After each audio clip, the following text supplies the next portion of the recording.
Yeah. You literally left your life, your job, your families, your dreams to go and fight for our country. The least we can do is help you through this. Right. And we're here to do that. And another way I look at that is we spend so much time and money, 13 weeks on average, putting people through boot camp and preparing them. And then when it's time to go, we have this presentation you got to listen to and this thing you got to do, and really nothing like a reverse boot camp. So they really go out of there with so much stuff that they can't remember it all, but yet not all of it is practical information to get you into housing, to get you to the food, food pantries and things.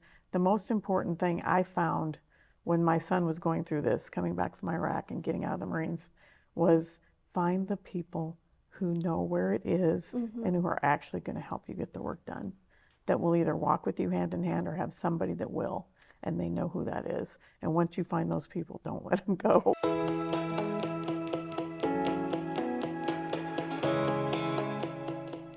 Welcome to a special episode of our humble podcast. I'm your host, GT, with my co-host, Christina. How you doing today? I'm doing great. Great. We're color coordinated today. It's completely planned. Absolutely. Absolutely not. But we have a really special episode in store today. I'm pretty excited for this. As you guys can tell, this is a little different set than our normal set. And that's because we have two amazing guests with us today. So we have Christine and Sharon. If you guys can introduce yourselves, just kind of give your background. We'll start with Christine. Sure. So I am Christine Tumea, and I actually reside in Des Moines, Iowa.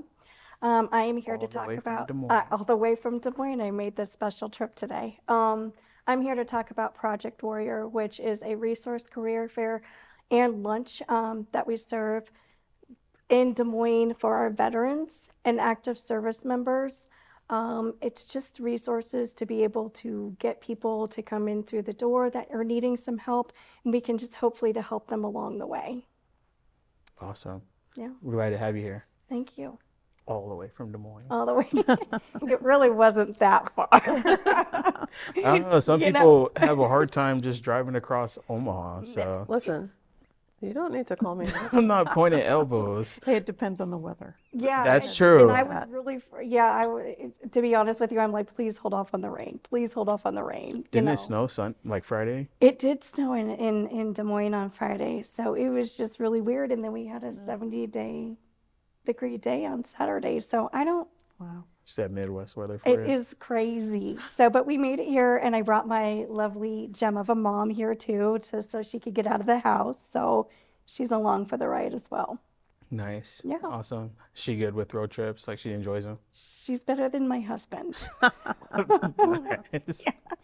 Because he does not like to do road trips, and it's like, are we there yet? Are we there yet? But my mom, she just talks the whole time. So, it's just me going, I understand. That's funny. Completely different demographic. Yeah. Nice. It's funny. Awesome. And then we have Sharon, if you can introduce yourself. My name is Sharon. I am a veteran. I am the mother of a veteran. I was married to a veteran and active duty person, actually, and veteran. And now I work with the VA. I work with homeless veterans, helping them find employment. So I love it. So glad you guys are here today. Thank you. yeah. So I am really thankful for you guys making time to come and be on the show. Sharon and I have been planning this Project Warrior event here in Omaha for the last several months. And I tell you all the time, I'm so thankful to be working with you on it. And vice versa. It's such a great collaboration. Like, collaboration is our thing. We participate in a lot of different events, and it really helps when you find people who you're in alignment with that you guys can run together. It would be a completely different event if it was just me putting it on. And I really thank you for everything that you brought to this event. Well, you are welcome. Awesome. So, Christine, this has been your baby for it's been a year now? About a year and a half now, yeah. So it started because we obviously have the same job here. So we work with First Student, and Project Warrior is presented by First Student. We can think outside of the box because that's what First Student allows us to do. And so when it came time for Veterans Day, I just kind of threw something together, and I don't mean that in a disrespectful way, but I just threw it away, threw it together, and I was like, okay, now I need to find where I want it, who I'm going to be inviting. And so then I'm thinking when I'm there, because nobody came to it, but I don't think that we had prepared enough for it. But my thought was, why are we just having this once a year when we need to be thanking our veterans more than just once a year? And so that's where the lunch comes in. So like I said, in Des Moines, we feed them lunch from Tumea and Sons Restaurant. It's just a little bit of pasta, a little bit of bread, and a little bit of salad, and just to say thank you, right? Because food brings people together. Love food. And I know, right? Right. And you can't go wrong with pasta, just saying. So I just was like brainstorming, and everybody that I had invited are people that I have collaborated with in the past, and that is my niche, honestly, just reaching out to people, seeing how we can better our community. And I was honestly saddened by the fact that we weren't doing enough for our veterans on a daily basis or a monthly basis, or just giving them those options to be able to be free from whatever was taking them down. And so it grew bigger and bigger with the people that we've had, the vendors that I've had who have been with me from day one, and they're going, when are we going to do this again? When are we, and it was every third Wednesday of the month. So everybody knew. And so then we had stopped it for a little bit, and hopefully we're going to go ahead and pick it back up again. But I really fell in love with this project. And I have to say that I was probably a little bit ignorant on the fact of our veterans, to be very honest with you, because I didn't realize how much they were hurting. Yeah. And I'm not saying that everybody is, but there are some that just come back, and it's really hard to adjust to life for them. Absolutely. And I'm like, even if it's just a mortgage that you are coming in to go get, please come in and talk to our mortgage lenders or our mortgage brokers, or I've got a credit union that comes in, and it's the Credit Rebuilder Program. They got a grant from the state of Iowa, and they help people rebuild their credit. Even if they've just filed bankruptcy, they've got a 400 score. Those are the things that we really needed. And so I went to the stand down because my whole entire family is involved with that. They're there directing, buying the water for it when my brothers bought all the water for this event, and they draw over 4,000 people. Wow. That's a lot bigger than ours. And they've got, yeah. And so when I was there, I was sitting at the table, the intake sheet of everybody that was coming in, and the consensus literally was housing, food stamps, childcare, where can they get clothing, transportation, absolutely. And also, where the food banks are. And I'm like, are you serious? Like, they don't know about these programs because we don't do either a good enough job of letting them know, or they've never been in a situation where they have fallen so low that they've needed these programs. Wow. And so with the DOD being there, I kind of copied a little bit of that to bring into our events to say, okay, this is what we have for you. And so it was more of the resources part that we were missing, and not necessarily the careers part, because to be honest with you, there are so many jobs that are out there right now that'd be easy for them to get, but it's all the other living things that they need that we don't think about is what we are missing. Absolutely. For them. Yeah, you make a really good point about not really understanding what the veterans go through and what it is that they need. I actually met Sharon. She was giving a presentation through the Department of Labor, and she was talking about the trauma and the PTSD that a lot of the veterans deal with, and it was just completely mind-blowing for me, because I mean, you think about it, they've seen some crazy things that I couldn't imagine. That you'll never see in your lifetime. Yeah. Exactly. That the majority of people would never see in our lifetimes. And it would be hard for us to be able to relate, one, but even to know what the veterans need. So the point of actually having an intake sheet and a questionnaire of what services are you looking for? Are you looking for employment? If so, what kind of employment do you need?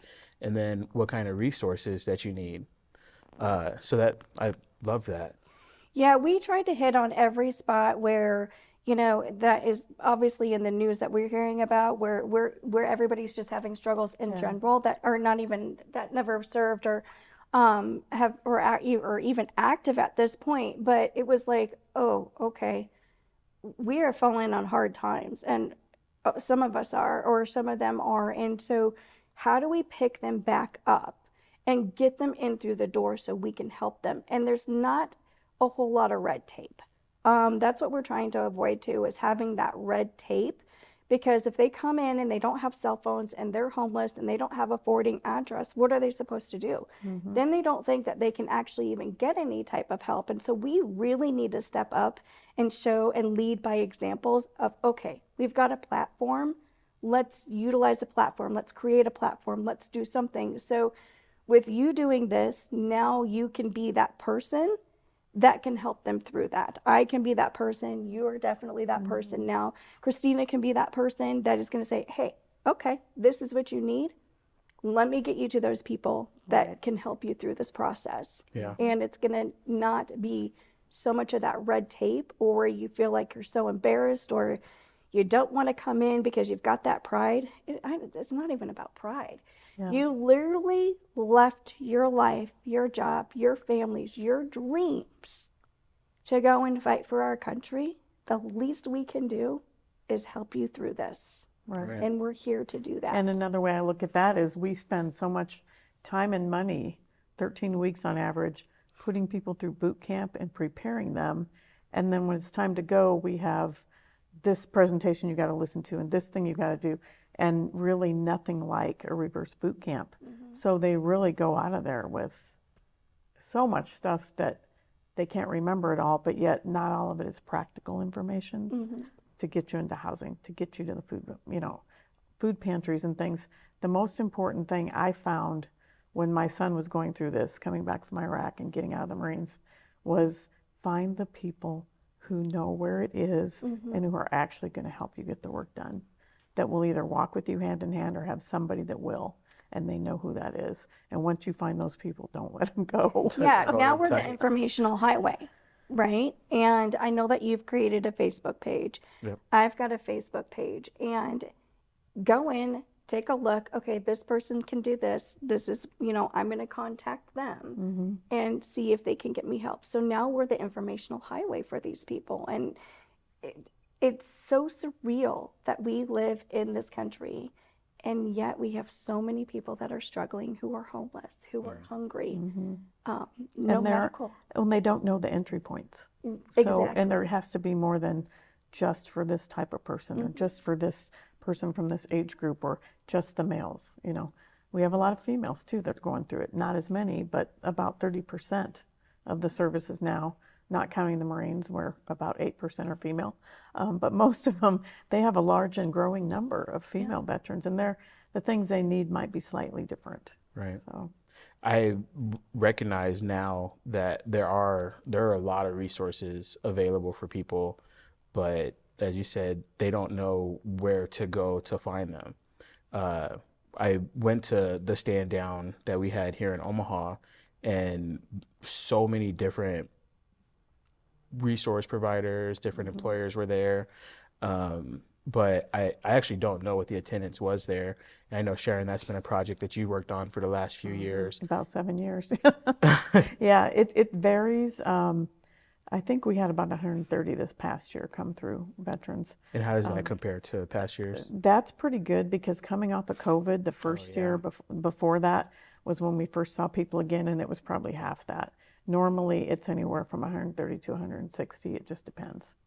So, and again, I'm not speaking for the VA. I happen to be a veteran who happens to work at the VA too. But having done those projects, it really taught me who to call, because I would look and say, where's there a hole where we need a service, and try to get to, and some of those people you don't hear from till the last minute, but other people you can count on. They will be there for you every year, and you just have to let them know, where are we? Where do I need to be when I want to unload, bring all my stuff in, and then when we finish, So that one's got a pretty good flow, and I feel like this is the same thing. You guys are doing it, but from a different door, a different entryway.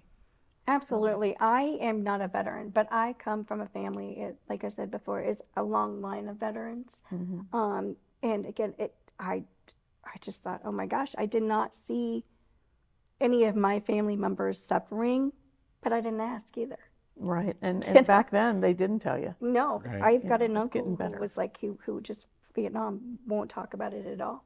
Yeah. Luckily, he's a pastor and firefighter and EMT. I mean, he did very well, but he will not talk about it at all. And so to me, I'm just like, I'm that uneducated population of what is happening and what needs to happen.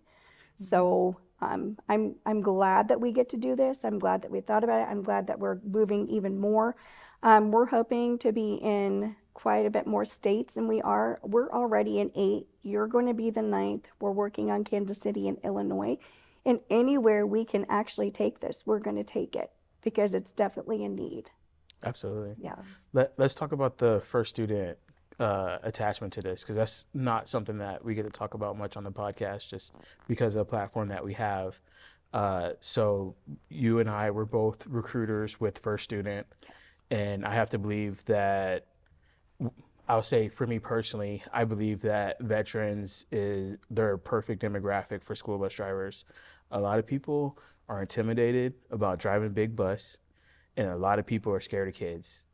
I don't think we have that problem with veterans. Yeah. No. I don't. I think it's because they're so disciplined. They did go through that boot camp, and then they're constantly learning and constantly striving to be better than what they have been in the past. Only because that's what it's there for, right? For them to grow. And I think going to boot camp and being in the military or any branch of the military, honestly, is going to force you to grow. Because you can't just say, okay, I'm done with this. Right. You have to serve your time, and you have to get through the best way that you possibly can, and it allows you to grow. So I believe that, yes, demographically, veterans and active service members are the best people for the job. And we've given them the opportunity to. First Student literally we're building this military brand, right? You're on a military ambassador as well. Yeah. And so we're brainstorming at how we can lead by example. My favorite thing to say, I'm telling you, is lead by example and let them know, hey, you don't have to just be a bus driver, though. That's one of the things. They don't have to just be a bus driver or a monitor. They want to go into operations because they're used to moving around. We've got a lot of operational jobs for management jobs, leaders jobs. We want to see them grow. So First Student is, like I said, we are definitely leading by example. We've got a great people on our team, and they've allowed us to do this. In fact, I was approached, honestly, by our boss, or Oksana, and she's like, we want to take Project Warrior as a whole company. I'm like, okay, that's perfectly fine. I love this idea. Okay, what can I do? Franchising it. Yeah. Yeah, right. Exactly. Even though we are in other states, that doesn't necessarily mean that we're putting our own on. We're piggybacking off of what has already been invented. Yeah. And why not? Yeah. Because they are there. We're just starting up basically in other states as well. And so us piggybacking off of the ones that are already in play, we can still run it as Project Warrior because we're going to be there. But that's where some of them, that's where some of that is happening too. But yes, when I got that phone call, I was shocked, but then I was like, oh my gosh, this is so cool. Like, Really it was cool. so Great surreal. opportunity. Right. And it's their feel good moments, but I'm not doing it for the feel good moments. I'm doing it because I'm a humanitarian. I believe in humanity, and I don't care what walk of life you come from. At the end of the day, we're all people. Right. And if you're struggling and I have the means to get you what you need to be successful, that is what I'm going to do. And First Student has allowed us to do that. It's huge. It is huge. Very life-changing. It very much so. Even for me. This is very life-changing for me as well. Yeah. Yeah. So Sharon, we've had plenty conversations. just talking about the need for support with veterans and different programs that do exist and services. I'm just curious, from your point, what would it take for this Project Warrior event to be a success in your eyes? Well, we want to get a mix of employers there, which I feel like we have done. I can't wait for people to see and meet everybody there. Yeah. But also to spread the word so that we can reach every demographic of veteran, because there are several different demographics. It is a little bit different in the Air Force than it is in the Marines or the Army or, the other branches. So it's really important to get that in there. I think the important thing about holding a bigger event like this is the camaraderie, because we don't know how many people might be coming in and saying, I'm looking for a job, and they are. But then they're going to find out about other things that are out there for them. They're going to talk to other people who, I know when I meet a veteran, the first thing I say is, what branch were you in? Right. If it was a Marine, oh, where did you serve? I was at Camp Lejeune, where were you? And compare things. And then when I hear Camp Lejeune, I automatically say, when were you there? That water thing, because I'm one of those veterans, So, but yeah, it's important to just get them there and get them around each other. Absolutely. It really is. Yeah. I'm really excited about the panel that we're doing. I think this is kind of different from previous Project Warriors. And just to speak to that for a moment, so Joy Acres, which Christina is interning there. She's doing some graphic art for them. Just an amazing service for the community. It's a nonprofit petting zoo. We'll be talking to them in our next episode. Well, the next episode will be part 2 of this, but then the next episode after that, we'll be talking to Joy Acres about the animal assisted therapy that they provide. And they'll be giving a presentation at the Project Warrior. So I'm really excited about that. And then I have a friend, Jarrell Roach, who is a comedian, and he's also active duty Air Force.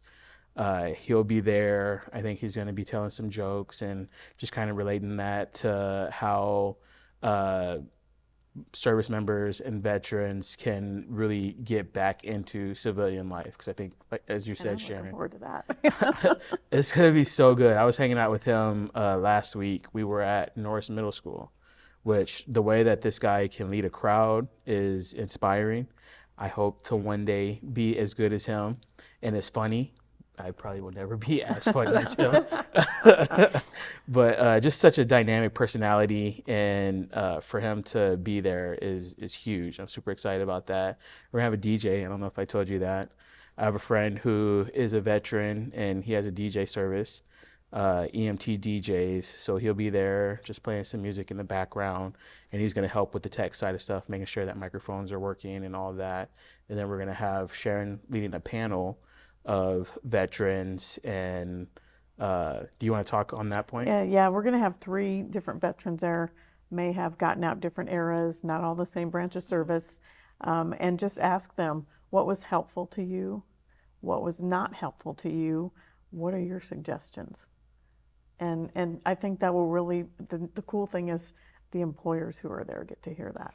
Yeah, and we don't know what they need unless you walk through those doors. Right. And so that's where I kind of fell short, because for me, I'm thinking, oh, okay, well, they have the VA, so they need the jobs, right? No, that Not wasn't necessarily. it. No. Yeah. And it was from everybody that I had talked to, it was more of the resources than the jobs. And so that's why I started adding more of the resources, because like I said, you can always find a job somewhere. But on the flip side of that too is we're talking about their resumes are impeccable as well. And companies do not know how to read a resume and correlate that with the job openings that they have. Yeah. Right. That is a big issue. And I don't, Translating it. yes, absolutely. And I'm like, I don't even, how do you say that you have a military department, but at the same time you have no idea what's coming across on those resumes and you can't interpret it, and you're not going to help them either? Right. That's a huge problem. Right. Yeah. Big So time. there's tools we can tell them about and share with them.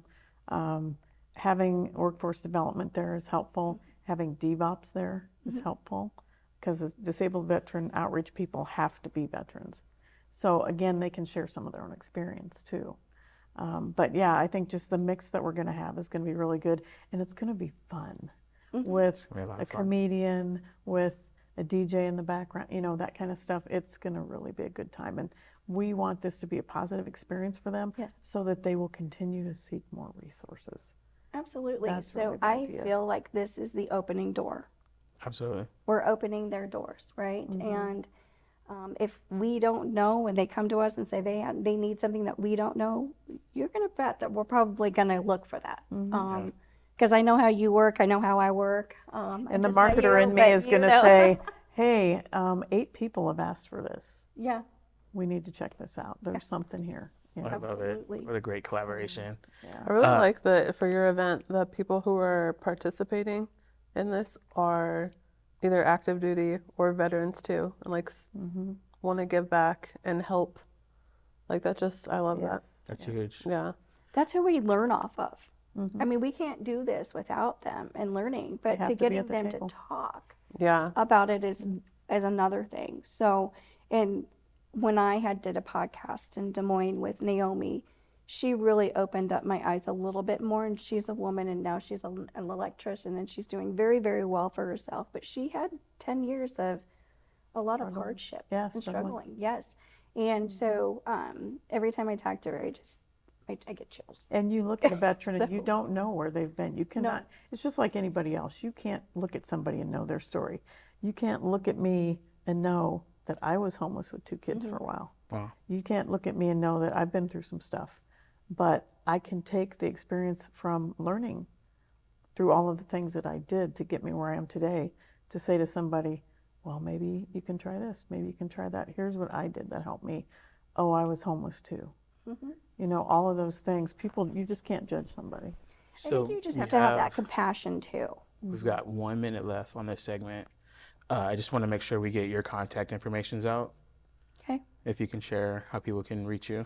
Yeah, so people can reach me. The best way, honestly, is either through email or the Facebook Messenger. So Facebook is Project Warrior DSM IA, and then the Facebook is projectwarriordsm.com. So reaching out to me by both of them, I'll definitely check that email and get back to you. And obviously it pops up on my phone too, so on the app. So, but yeah, if there's any questions or anything that anybody's needing, definitely reach out to me. And in my case, I will not give you my email because it's too long. I have a long name. So I tell people, call me or text me. Ask for Sharon at 402-660-5139. If I don't pick up, leave me a voicemail. I do check them all the time. Could you share the number one more time? The number is 402-660-5139. Awesome. April 3rd, 10 to 2, will be at Victory Apartments. Probably should have shared it at the beginning of the episode. But we're going to come back, and I'd like to talk more about your guys' story when we come back. This episode will air Sunday right before Project Warrior. And I am going to make a big push to have the full episode out before the event on Wednesday also. So thank you guys for tuning in. We'll be right back. Thanks.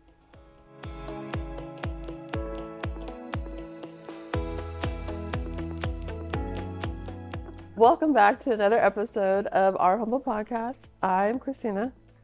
This is the recently turned 37. Oh, Yeah. thank you. Birthday man to the right. You guys like my birthday George outfit? GT. This is literally what I got for my birthday yesterday. Nice. He said, I'm going to wear my birthday suit today. I said, that's not the right word. Those are the wrong words. And with us today, we have Christine and Sharon. And we're just hanging out, talking, getting their story, and enjoying kind of a flashback to last season with our setup. It's very reminiscent set. I know. Yeah. Usually we were on that side though. Yeah. So, anyways. Different season, different set. Switching it up. Switching things up, yeah. Can't make things too predictable. Glad we can help. Shared it. You got an icebreaker? You didn't have an icebreaker. I didn't have an icebreaker. Listen. Yeah, I don't have one. Okay, so getting back into Project Warrior. So last episode we had a big focus. Just wanted to get the information out, make sure that people knew about the event before it happened, because our show is actually aired on television. It'll air Sunday and then Wednesday, which will actually come out after the event on Wednesday. What's the event? Project Warrior. It's a veterans hiring and resource event. When is it? April 3rd. What time? 10 to 2. Is it free? It is free. Yeah, completely free to the public. Christine and Tumea's, what's the restaurant? Tumea and Sons Restaurant. Tumea and Sons, they're providing lunch, which is going to be amazing. And Sharon with the VA is providing the venue. It's going to be at Victory Apartments. Plenty of parking. Plenty of parking. We'll be in the gym. There's a beautiful mural in the gym. Make sure you check that out. Yeah, I'm really excited about this. I plan events all the time, and it's rare that there's something that someone else developed, already has the vision and a lot of that stuff figured out, and then I'm partnering with someone that's truly amazing and just makes my job so easy. I love it. I love you guys. You're amazing. Hello. I'm glad that you mentioned that it was free though, because some Yeah. people are like, is there a cost associated with it? And I hold it at the Legion in Des Moines, and sometimes I feel like since they're not members, they don't feel like they could attend. Yeah. And that is something that we definitely hit on. So thank you for actually bringing that part up. Money is a funny thing for me. Like, we need money to live, right? And it's America. Capitalism is a driving force in a lot of things. But I feel like there's a barrier for the service that we can provide with people when we expect them to pay. I know also on the other end that there's a value associated with it when they do pay for something. But with it being something for the community, like it just makes so much sense to provide it for free. It's another barrier that we can eliminate by not charging. Eliminating barriers. Yeah, I love it. Yeah, why make things hard? I had done another podcast a couple years ago for something else that I had done. And I literally was asked the question, why are you doing this? And I'm like, why wouldn't I do it? Not everything that you do costs money. And if you make those partnerships, more people are willing to jump on board with you and be a part of something. But you have to definitely seek those people out, because not everybody is going to be on board. I know a lot of people who are like, well, I just like to go to my office and be a manager, and then I go home to my family, and then that's the extent of what they're going to do. Right. I'm beyond that. I believe that my calling, honestly, is bringing our community together, strengthening our community. Why wouldn't I want to do that? Again, it's free. It's free to be a human being and tell your story of where you came from and why you do all of these things. And again, it not necessarily makes me feel good or I'm doing it for props or anything like that, but I see so many single moms struggling. I see so many single dads that are struggling, and it's like, why are we struggling? That's the problem that I have. Why are we struggling? And I see it as a calling. You know, I'm not religious, but I am spiritual.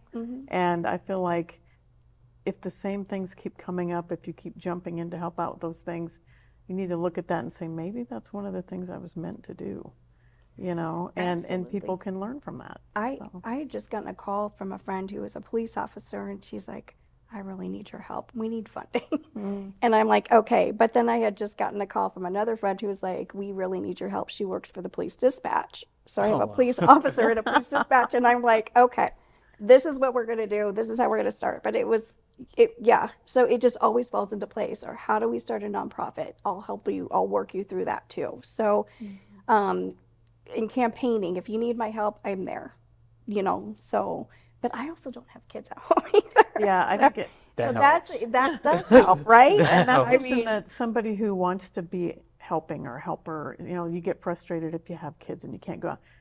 you can always do something, Right. no matter what the situation.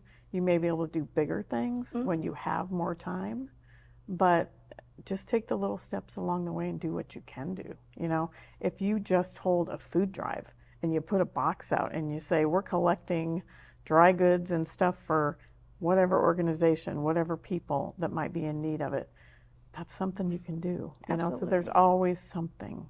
Absolutely. And I don't know if people look at it like that. There's always something that you can do. I think sometimes we're just so focused and so narrow-minded on what we've got going on right here. Big. Yeah. That we don't see outside of that box. And there's a whole other world out there that we don't know, or we've been through it and others don't know. You know, I guess it's all about perspective as well. It's all about perspective. It is all about perspective. Yeah.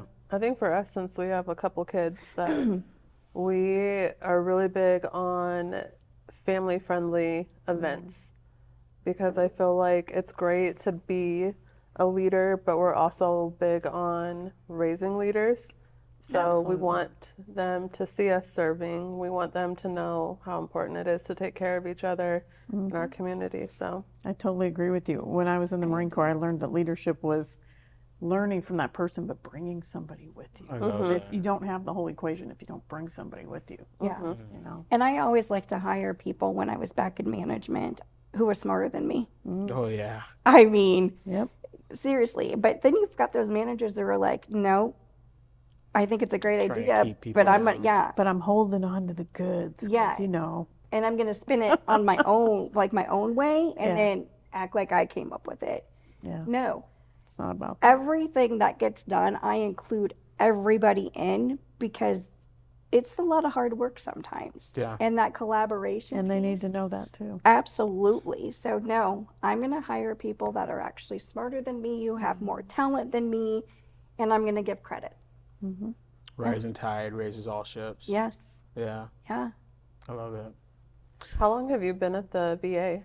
I've been at the VA for 8 years now, but I also worked for Lutheran Family Services in the At Ease program. Okay. I managed that for a couple years, and then I started a women veterans program with the WCA, and did that for WCA. about 2.5 That place is years. so cool. Yeah, these opportunities just came to me because when my son came back, and I saw that there was a gap in what he could get a hold of and access to, and what we as parents and people that wanted to help him could get access to, I started finding the people that knew the stuff, that had the goods, you know, and that just kind of got around, I think, and plus the fact that they knew I had been in the Marines.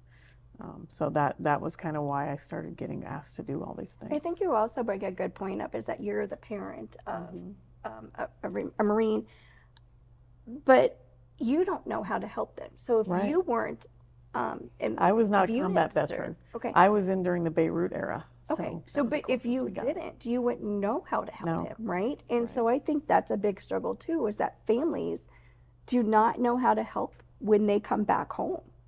And what are they supposed to do? And there's a lot of things that can come up. That's why we have veteran treatment courts now.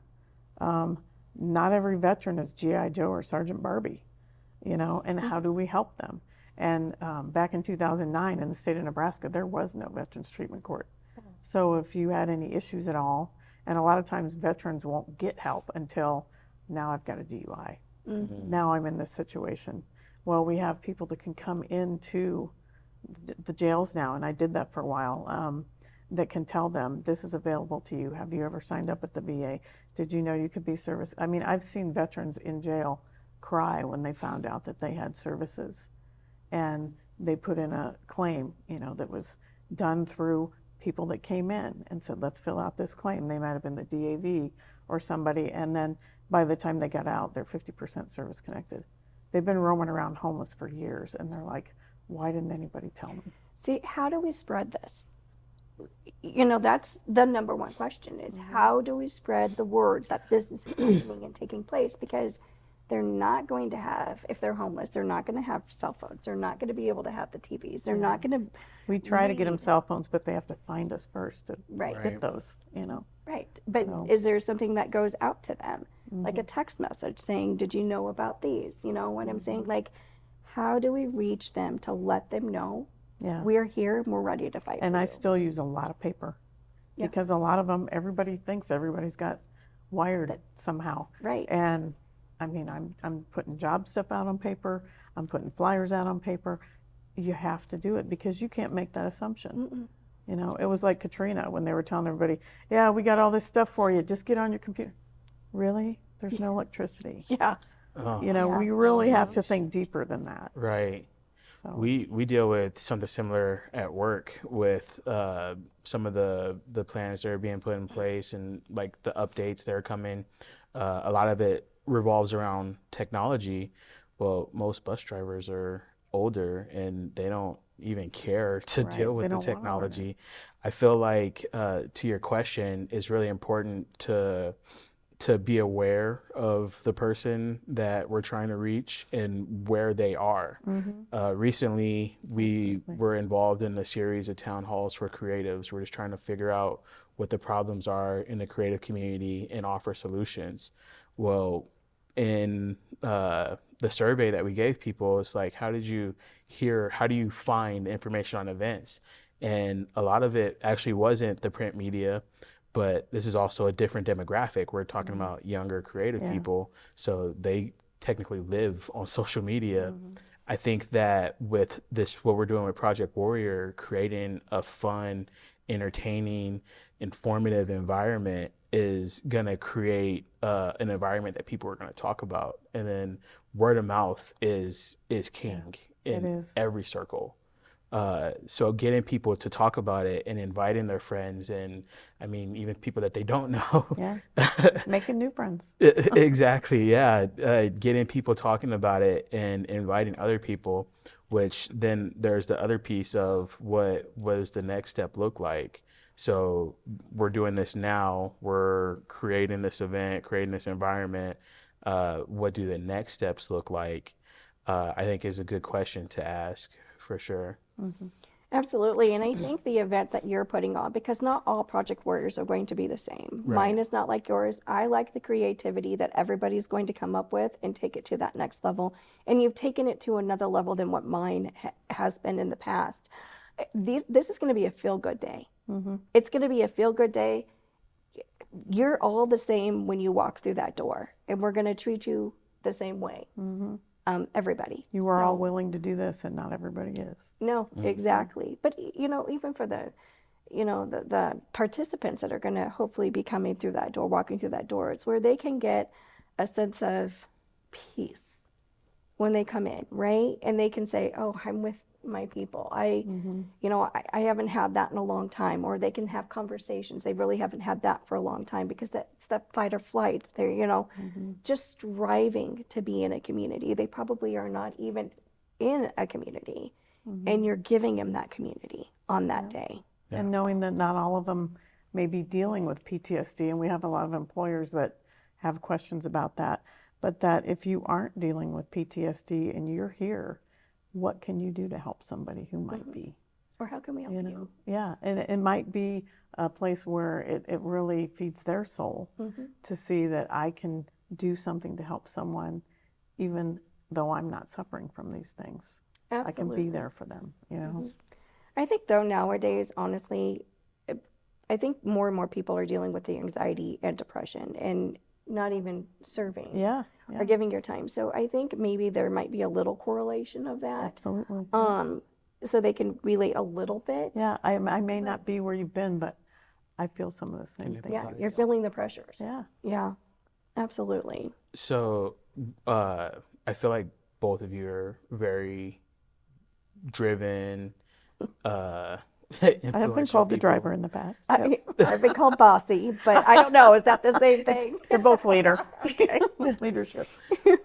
And I feel like we kind of got to a little bit of it earlier in this segment, but I'm just kind of curious, what drives you? What inspires you to keep pushing forward? Oh, absolutely. I suffered literally from depression since the age of 13. And back in my day, that didn't exist. Right. And my family didn't know how to help me. I mean, there were days when I just couldn't get out of bed, or I wanted to, I hate to say it, I didn't want to go on with life anymore. And to deal with that at such a young age. I'm glad you did. Thank you. Me too. Dealing with that at such a young age, I think you just figured out how to deal with it a little bit, because we didn't have computers back then, right? I think they were just coming out.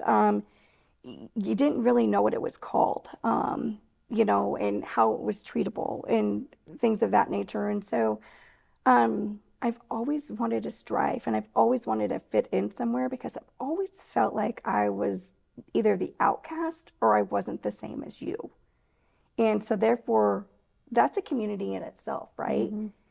Just trying to figure out where you belonged. And so, but I was also that single mom too. And so it was a lot of, my God, how am I going to pay the bills? What am I going to do? I've got these kids, you know, it's everything, right? And so my kids moved in with my mom. My daughter and I moved in with my mom, and I went to college and thought that was the answer, and it wasn't.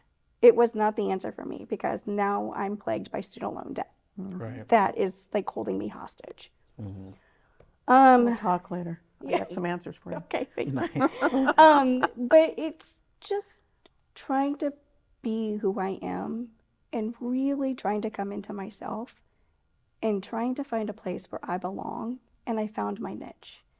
My niche is literally helping our community and budding my way into places where they're like, who is this person? That's a true, that is true. That is a true story. Like, I showed up to St. Vincent de Paul, and now the director and I are really good friends. And I'm like, so I'm looking for a job.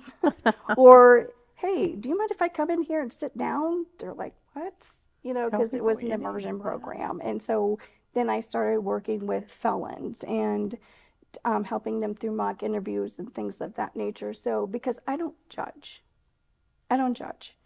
So for me, it literally is just trying to find that peace and going, I can help you. What do you need from me? Let me find it for you if I don't know what the answer is. So Love it. my drive honestly is, and also to make sure that, you know, like my daughter lives in Arkansas, that I can get to my daughter. So I have to financially be set to get to my daughter, or fly her home, or move her home if she ever decides to. Helping my mom out because she doesn't work, and making sure she gets to stay in her home. So these people are the center of my life, to make sure that I strive and be the best that I possibly can be, to make sure they're taken care of. And now you know the system, and you can tell somebody else. Yeah. It's beautiful. Thank you. What about you, Sharon? What drives me is, I've just always been driven. I kept getting told from the time I was about 4 years old that you can help her, you can do it, go help her. And this started in my family, and it just has continued. So I think it sort of got planted in my brain that that's what I'm supposed to do. But going in the service, I felt like it did so much for me. And then I got out, and it was kind of like, see ya, no more directions, no more anything, especially as a female. And I had to figure it out, and I got into that bad relationship, and gosh, I'm a Marine. I can't be in a bad relationship. I got to fix this. I got to figure this out. I haven't tried this. And a lot of people in that relationship have those same feelings. People helped me to finally get out of that. It took me 13 years, but I got out, and I'm free, and there is life on the other side. And I want men and women in that situation to know that, whether you're a veteran or not, because they're going to be the last ones to ask for help. Right. It happens to us too.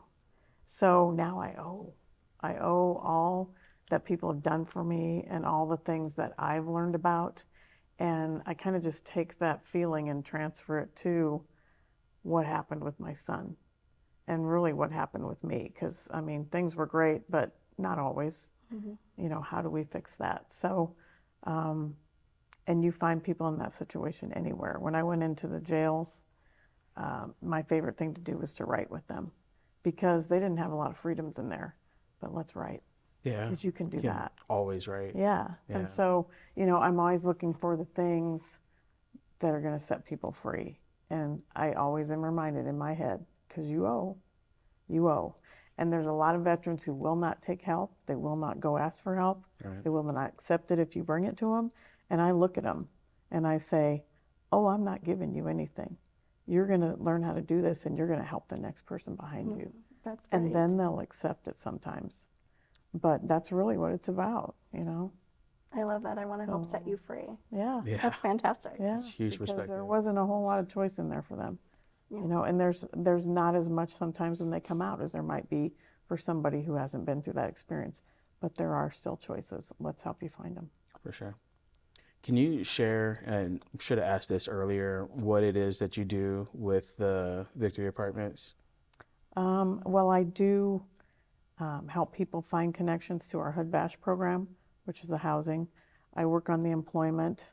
I've got some people that come down and they're not doing either thing, but I'm trying to get on my Social Security and it didn't come in this month. Is there something I have to do? Well, let's sit down and call Social Security and find out, you know, that kind of thing. But I also do groups. I do groups with veterans, helping them figure out the trail to finding a job. And I also have done writing with them. The writing is something that a lot of them have never done. Some of them have, and they love it, and they just have let it go to the wayside. But we do different prompts, writing prompts, and we do different directions. A lot of times I'll take people in. The first time I write with them, the exercise might be, let's have you write a letter to some entity, some organization, or some person that may have hurt you, that you may have a beef with, that you feel like it's just hanging out there. Write them a letter. And then sit on it, and next week we'll come back.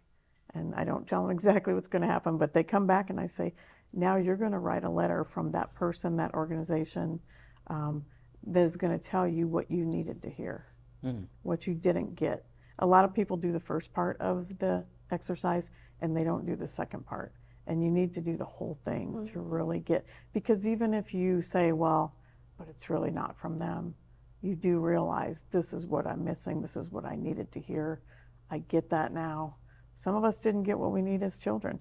You can self-parent, you know, and the same thing with some of these other situations. You can say, okay, here's the explanation I needed. And then you're doing that, you realize this isn't just a head thing, this writing. This is very physical. Comes from the brain, goes through the arm, gets out on the paper. And writing's not easy. No, it isn't. It's not But easy. you can't second guess yourself. You just have to let it flow. We always say vomit on paper. Yeah. Just get it out. It doesn't have to make sense. Right, and you don't. Nobody else That's has true. to see it. This doesn't have to be something that you're going to publish someday. It's just something you had to get out. And I've had people literally crumble it up and throw it away. Or one time we had a fire and everybody threw their stuff in the fire afterwards. You know, that physical being, sense of things, it really makes it come home to some people because you need the visuals. You know, so the writing is so much more than just writing. Wow. This has been a great episode. I'm really glad that you two were able to be on the podcast. Thank you so much for bringing your stories and your perspective. I feel like if you guys are up to it, we should do a part 2. We could have you in individually, maybe next season or the one after that. Would love to just kind of learn more about your individual stories. Sure. Awesome. Before we go, could you share your contact information again? Absolutely. So the Facebook page is Project Warrior DSMIA. The email, is projectwarriordsm@gmail.com. Awesome. And mine, again, because I've got such a long email address, the best way to get me is by phone, 402-660-5139. Ask for Sharon. Call or text me at that number, 402-660-5139. If you have to leave a message, I will get back to you. Nice.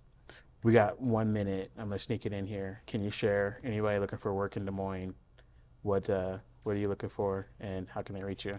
Absolutely. So I am looking for bus drivers and monitors at my Ankeny location. So if you want to come and get your CDL, which is a skill for life, we go ahead and put you through that. It's paid training. We also have the child ride-along program too. So if you're that mom just wanting to get out and you've got a small child, you can definitely bring them on the bus so you can avoid paying child support. Childcare, sorry. But those are all great opportunities. They are great opportunities. That child ride-along program is amazing. It is. You learn a new skill for life if you keep up on it. Right. And you can, with a Class B CDL, you can drive just about everything but a tractor trailer. Yep. So in the child ride-along program, you get out of the house, you get paid weekly, you can bring your child with you. Huge. Yeah. Awesome. Well, thank you guys for being here. Hopefully we'll see some of you guys at Project Warrior, April 3rd, 10 to 2 at Victory Apartments. Yep, 825 Dorcas Street. 825 Dorcas Street. And it's free. And lunch is provided. Lunch is provided. Yes. Tumea and Sons. Thank you guys for being here. Thank you. You're welcome. We'll see y'all next time.